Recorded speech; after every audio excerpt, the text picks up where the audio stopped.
The morning sun beat down mercilessly on the Mojave Desert firing range, turning the air into shimmering waves of heat that distorted everything beyond 100 yards. Staff Sergeant Marcus Ironside Thompson was carefully adjusting his rifle scope when he heard the sound of tires crunching on gravel behind him. He looked up to see a battered pickup truck pulling into the parking area, its paint faded and rust creeping along the wheel wells like old scars. Before continuing this story, please comment below with your city or country where you're watching from. Your feedback inspires us to do better. Earlier that morning, Marcus had stopped at the base hospital to visit wounded Marines from his unit who'd been evacuated from Afghanistan.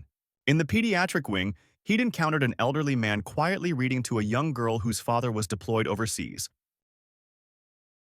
The old man's voice was gentle but strong as he brought adventure stories to life, making the child laugh despite her obvious illness. When asked, he'd simply introduced himself as William Carter, just visiting. Marcus had been struck by the man's kindness and the way the hospital staff treated him with quiet reverence, though he couldn't place why. Now, watching the same man climb out of his weathered truck with a military precision that suggested old habits never truly die, Marcus felt a prickle of curiosity. The elderly visitor carried himself with the understated confidence of someone who'd seen things that most people only read about in history books. But what really drew attention was the rifle case William Carter pulled from the truck bed, and more specifically, what emerged when he opened it on the shooting bench. Is this some kind of joke?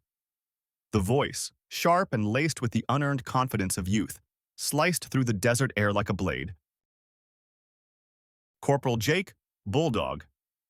Henderson, barely 22 but wearing his Marine Corps uniform like armor plating, gestured dismissively toward the rifle resting on the shooting bench. "Sir, you can't be serious about bringing that thing here." William Carter, 78 years old with lines etched deep around his eyes and the patient set of his jaw, didn't turn his head. His gaze remained fixed downrange where heat shimmered off the baked earth, distorting distant targets into wavering mirages. He sat on a simple camp stool, his posture relaxed but rooted to the ground like an old oak tree. The rifle in question was indeed a peculiar sight. Its custom-built chassis and stock were coated in a flat, non-reflective orange, the color of a construction sign or a child's safety vest. It looked utterly out of place among the matte blacks, desert tans, and olive drabs of the serious military-grade hardware that populated the long-distance range. Private First Class. Tommy Rodriguez, a kid with a spray of freckles across his nose and the swagger that came from 6 months of training, snickered. Maybe he thinks it's a hunting rifle for when deer season opens. The small group of young Marines, all crisp uniforms and regulation haircuts, shared a laugh. They were the new generation, masters of digital scopes and ballistic calculators. To them, this old man and his garish rifle were relics from a forgotten age, an amusing distraction before their real training began. Henderson took a step closer, his shadow falling across William's bench. The corporal had been put in charge of the training detail, and he took the responsibility seriously. Too seriously, some might say. "I'm going to have to ask you to pack up your equipment, sir. This is a live fire range for active duty personnel. We're conducting advanced marksmanship training." He pointed again at the orange rifle. "That's a distraction and a safety hazard." His tone was a carefully rehearsed blend of authority and condescension, the kind a young man uses when he feels he has all the power in a situation. William Carter remained silent, his weathered hands resting calmly on his knees. His stillness seemed to unnerve the corporal more than any argument could have. It was an unnatural quiet, a reservoir of patience so deep it felt like a silent rebuke. The range, a sprawling expanse of grated dirt and rock carved out of the desert, was normally a place of thunderous noise and precise violence. But in this small bubble of confrontation, an uncomfortable quiet had settled like morning fog. Other shooters at nearby benches had paused their conversations, their attention drawn to the one-sided exchange. The air crackled with tension that had nothing to do with ballistics. Marcus Thompson watched from his position 20 yards away, his own training forgotten as he observed the unfolding drama. Something about the old man's demeanor struck him as familiar. Not his face, but his bearing. The way he held himself suggested someone who'd been in situations where patience meant survival. Corporal Henderson, feeling the eyes on him and misinterpreting William's silence as defiance, pressed forward. His voice rose, violating basic range etiquette. "Did you hear me, old man?"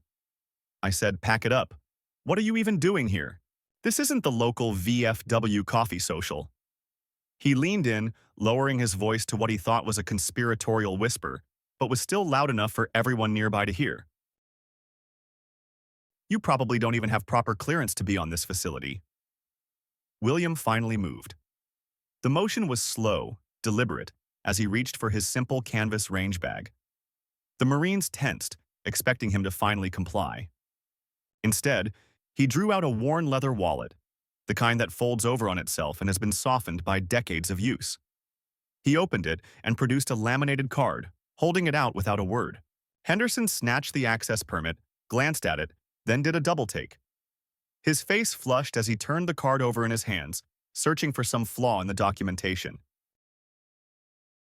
The name read Carter William J., and the credentials were, to his visible frustration, completely in order. Not just valid, but indicating a clearance level that made Henderson's own look pedestrian. "Fine, you have access," Henderson conceded, his voice tight with barely contained irritation. "But that doesn't mean you can play with your toys here. We have a 4,000-meter target set up for our final qualification." He gestured downrange toward a target so distant it was barely a speck to the naked eye. "That's a multi-million-dollar sensor array, not a backstop for your personal science project." Rodriguez, emboldened by his corporal's aggression, reached out and actually poked the orange rifle stock with his finger. "Feels like cheap plastic. Did you 3D print this in your garage?" The moment the young Marine's finger touched the rifle, something changed in William Carter's eyes. For just a fraction of a second, the calm, patient gaze of the old man was replaced by something ancient and hard as flint. The desert sun vanished, replaced by the dim, desperate light of a field hospital in a place that didn't exist on any official maps. He felt the phantom weight of a wounded pilot leaning against him, heard the distant rhythmic thump of mortars walking their way closer to his position. A voice from that other time, young, strained, fading, echoed in his memory. "They're coming, Bill. They know we're here. You have to finish it." The orange hadn't been a joke or a whim. It had been so they could find him, so the rescue helicopter could spot him in the jungle canopy after he'd made the shot.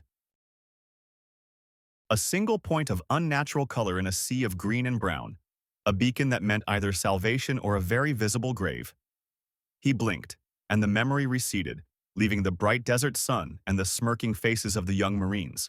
He hadn't moved, hadn't spoken, but something subtle had shifted. The quiet dignity now carried an edge, a hint of immense gravity held in careful check. Across the range, near the observation tower, a man named Master Sergeant Davis watched the scene unfold. He was retired military, now working as the civilian range safety officer, and he'd seen his share of arrogant young NCOS. But something about this felt different. The old man wasn't just another weekend warrior or gun enthusiast.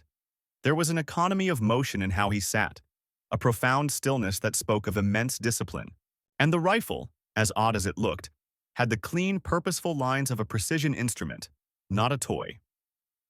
Davis's eyes narrowed as he studied the scene more carefully. He'd heard stories in his younger days, whispered legends from classified briefings about operators who worked in the spaces between official wars. Ghost stories mostly, but he looked at the name he'd seen on the morning sign-in sheet. Carter, William J. The name connected with half-remembered briefings in his mind, and a cold knot of recognition formed in his stomach. These kids had no idea what they were dealing with. They weren't just harassing a random old man. They were poking a sleeping giant. Davis turned and walked quickly toward the range office, pulling his phone from his pocket.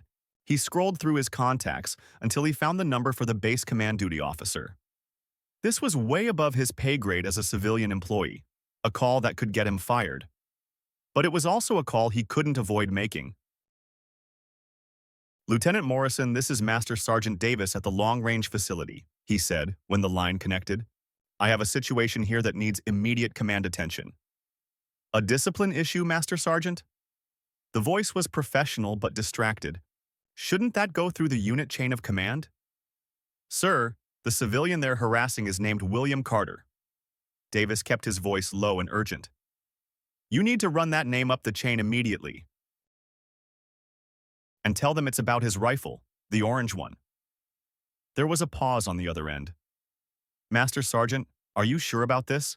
That's a significant breach of protocol. Lieutenant, I've never been more certain of anything in my career. Make the call. Make it now. Davis hung up and walked back toward the unfolding confrontation, his gut tight with anticipation. He'd lit the fuse. Now he could only hope the explosion wouldn't destroy everything in its radius. In the sterile environment of the base command center, Lieutenant Morrison stared at his phone. Master Sergeant Davis wasn't known for drama or false alarms. The lieutenant typed William J. Carter into the military personnel database. The system spun for a moment, then displayed a result that made Morrison's blood run cold. A bright red flag filled his screen. Access restricted. Eyes only. 07 and above. 07 meant Brigadier General. Morrison was a second lieutenant. He stood up from his desk and walked quickly to the office of his commanding officer, Colonel Sarah Mitchell.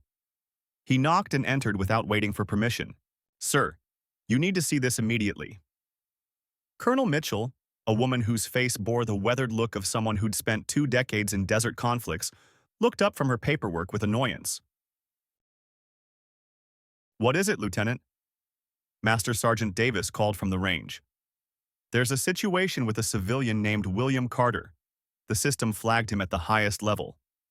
The colonel's expression changed instantly. She came around her desk and looked at Morrison's screen. When she saw the name and the security flags, all color drained from her face. Without a word, she picked up the secure phone on her desk, the direct line to the commanding general's office. General Hampton, this is Colonel Mitchell. I apologize for the interruption, but we have a situation. Her voice was tight with controlled urgency.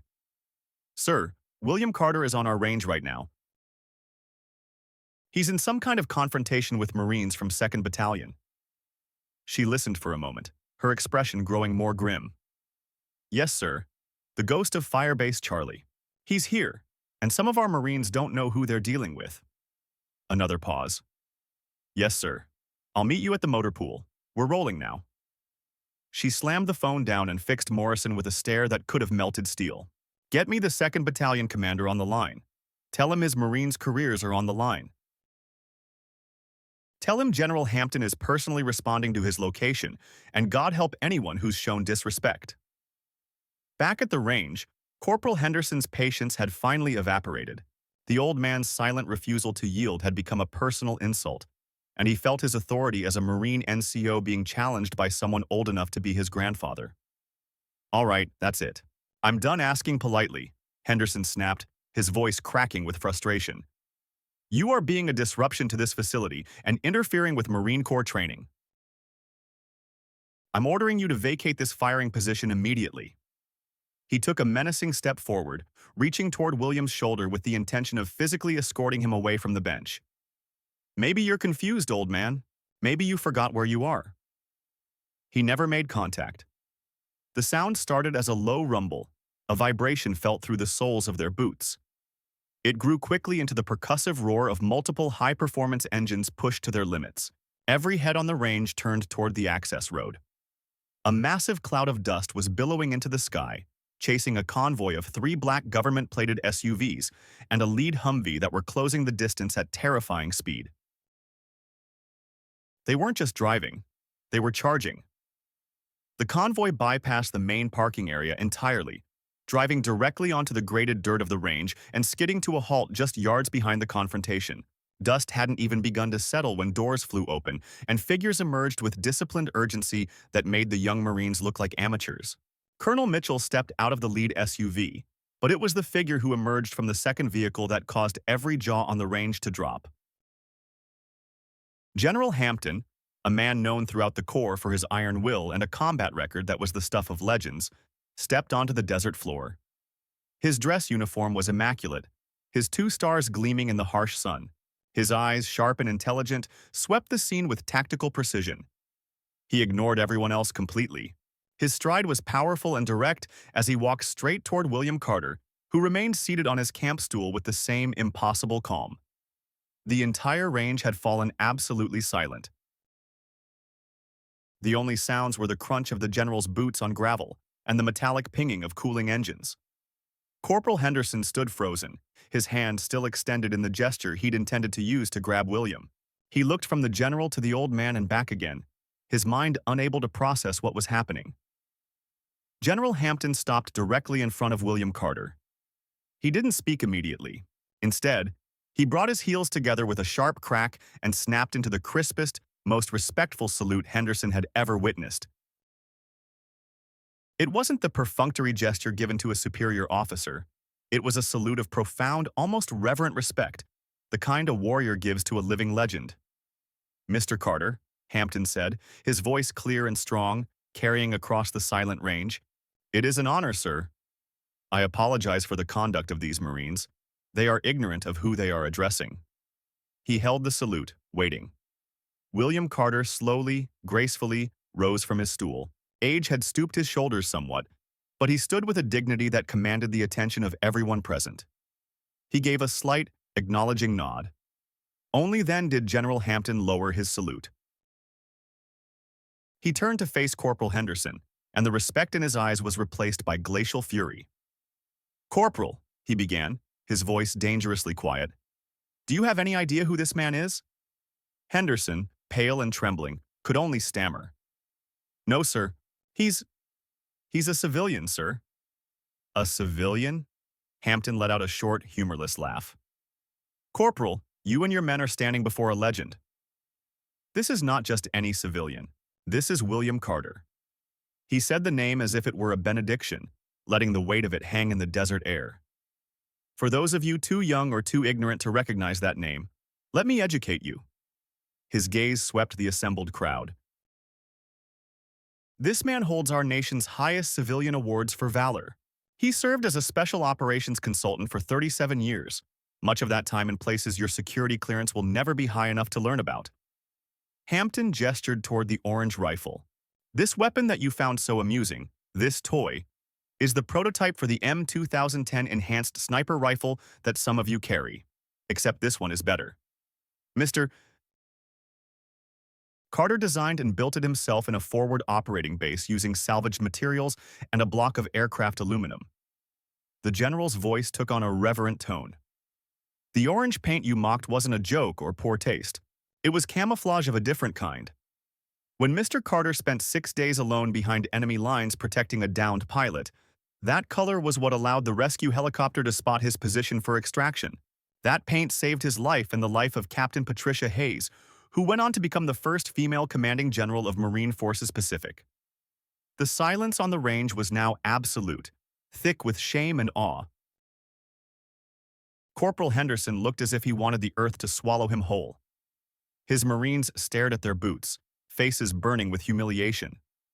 Marcus Thompson, still watching from his firing position, felt pieces of a puzzle clicking into place. The quiet authority, the military bearing, the way the hospital staff had treated William with such obvious respect. He was looking at a living piece of Marine Corps history. General Hampton turned back to Henderson, his voice dropping to a menacing growl. "You saw an old man where you should have seen a warrior. You saw weakness where you should have recognized strength that you can't begin to comprehend. You have dishonored your uniform, your unit, and yourselves."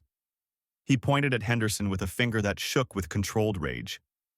"You and your entire squad will report to my office at 0600 tomorrow. You're going to learn about respect, about history, and about the heroes who earned you the right to wear that uniform. It's an education you won't forget." As the general's words echoed across the range, William Carter finally spoke. His voice wasn't loud, but it carried an authority that commanded attention even after Hampton's thunderous rebuke. "General," he said calmly, "they're young. They're proud. Those are good qualities in Marines.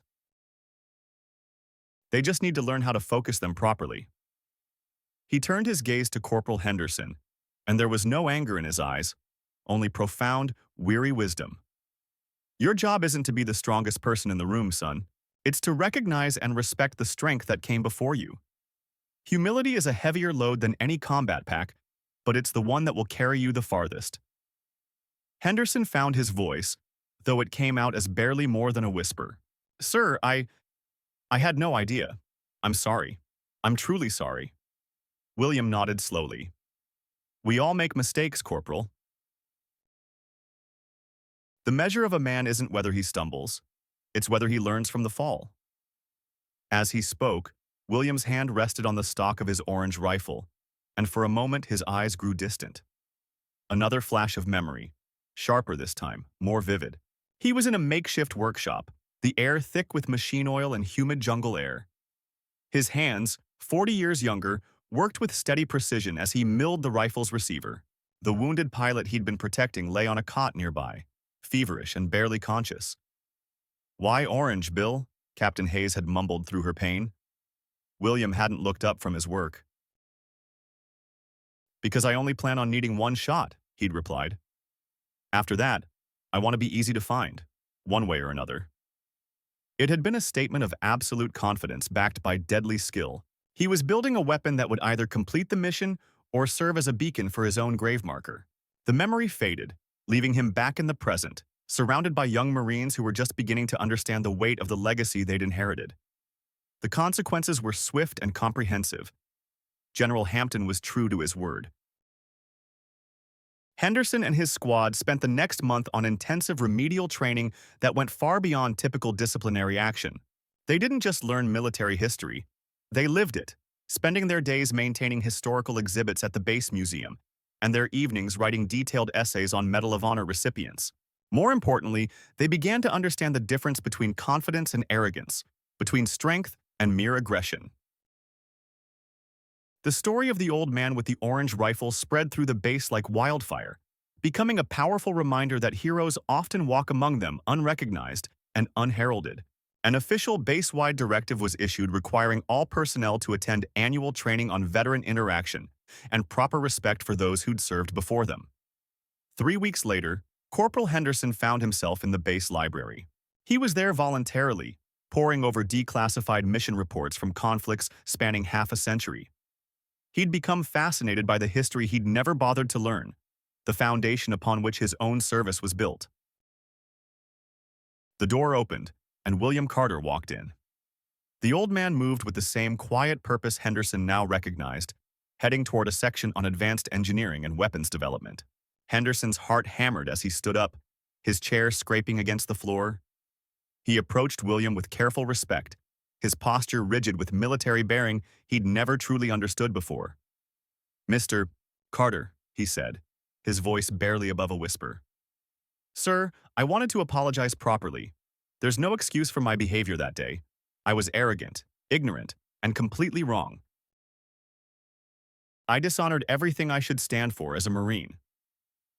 William stopped and studied the young man's face. He saw genuine remorse there, and more importantly, the beginnings of wisdom. The boy who'd been humbled was becoming the man who might someday be worthy of the uniform he wore. "I told you, son," William said kindly. "We all make mistakes. The question is what we do with the lesson." He smiled slightly. "Humility looks good on you, Corporal. You wear it well." They stood in a moment of shared understanding, the old warrior and the young one, separated by decades but united by the bond of service. 1 week later, the range was closed for a special demonstration. General Hampton stood with Colonel Mitchell and several other senior officers, watching as William Carter settled into position behind his orange rifle. Henderson and his squad were there too, standing at respectful attention. The target, that 4,000-meter sensor array that Henderson had claimed was beyond the reach of any toy, shimmered in the distance like a mirage. There was no fanfare, no dramatic buildup. William simply adjusted his scope with movements that were fluid and economical, checked wind conditions with senses that seemed to read invisible currents in the air. For a full minute, he was perfectly still, becoming part of the landscape itself. Then the rifle spoke. A single, sharp crack that seemed almost anticlimactic. For several long seconds, nothing happened. Then the small display screen next to General Hampton flashed. A single green light indicating a perfect center hit on the target. A collective gasp rose from the assembled crowd. It wasn't just an impressive shot. It was an impossible one, defying physics and redefining the boundaries of what they'd thought achievable. But William Carter simply began to pack up his equipment with the same methodical precision he'd shown throughout the entire affair. To him, it had been just another day's work, another demonstration of skills honed over decades of service in places where second best meant death. As the crowd began to disperse, still buzzing with amazement, Henderson approached the old man one final time. "Mr. Carter," he said quietly, "thank you. Not just for the lesson, but for showing me what it really means to be a Marine." William looked at the young corporal, really looked at him, and saw not the arrogant boy who'd confronted him weeks before, but a warrior in the making. "Son," he replied, shouldering his rifle case, "being a Marine isn't about being the loudest voice in the room or having the newest equipment. It's about carrying forward the legacy of those who came before, and making sure you're worthy of those who will come after." He paused at his truck door and looked back at the range where he'd spent so many years perfecting his craft. "Take care of that legacy, Corporal. It's the most valuable thing you'll ever carry." As William's battered pickup truck disappeared down the access road, Henderson stood at attention until it was completely out of sight. He was no longer the same Marine who'd arrived at the range that morning weeks ago. The encounter with the ghost of Firebase. Charlie had changed him fundamentally, teaching him that true strength was often quiet, that real warriors didn't need to announce themselves, and that respect was something that had to be earned through service, sacrifice, and humility. The orange rifle was gone, but its lesson remained. Sometimes the most important battles are fought not against enemies, but against our own ignorance and arrogance. And sometimes, the greatest victories come not from proving others wrong, but from learning to see clearly for the first time. In the years that followed, Henderson would rise through the ranks, eventually becoming a mentor to young Marines himself. And whenever he encountered someone who confused volume with authority or swagger with strength, he would tell them about an old man with an orange rifle who taught him the difference between being a Marine and being a warrior. The story became part of base legend, passed down from generation to generation, a reminder that heroes don't always look the way we expect them to, and that wisdom often comes in forms we're too proud to recognize until it's almost too late. But for those lucky enough to learn the lesson, it becomes a foundation for everything that follows. Service, sacrifice, and the quiet strength that comes from knowing you're part of something much larger than yourself.